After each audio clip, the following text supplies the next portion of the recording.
This tutorial is going to show you how you can crop around an irregular shape.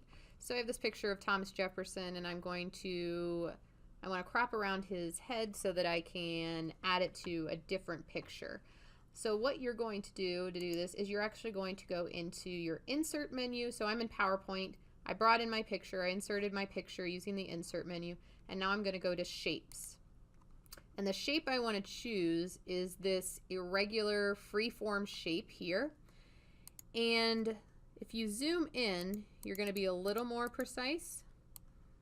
But what you want to do is you basically click to make the different sides, or actually you're making the vertices to make your shape. So I'm going to click as I move around. I'm going to start at the top here. It doesn't matter where you start, but I'm going to start at the top here, and I'm going to click, and you can kind of faintly see that it's adding lines in. I'm going to click as I move around and I outline, and it works better when you have a shape with flat edges, not as well when you're doing something like a person's face. But you're going to go and outline, basically outline the shape that you're going to want to cut out. And so I could go a little bit more slowly, but I don't want this to be a video just of me outlining Thomas Jefferson. And you double click to end.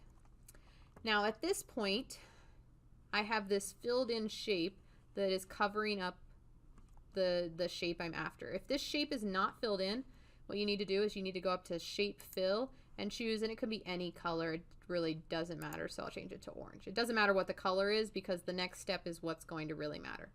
So you're going to click off of the drawing and click off of the shape so nothing's highlighted.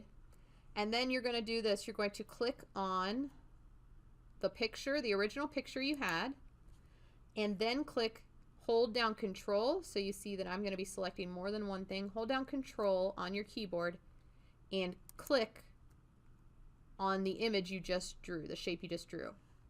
If you go under Drawing Tools then and click Merge Shapes, what you're going to do is it's going to consider both the shapes together. If you don't have both parts highlighted, then it won't even give you this option. You won't even have this that you can click on. But what you're going to do is you're going to do Merge Shapes, and you want to make sure you select Intersect. And now what that does is it takes the intersection of that shape and the original picture I had, and it basically slices out the portion that I had. So this shows you how you can cut an irregular shape around anything, and the more precise you are, with the more clicks you do, the better this will be.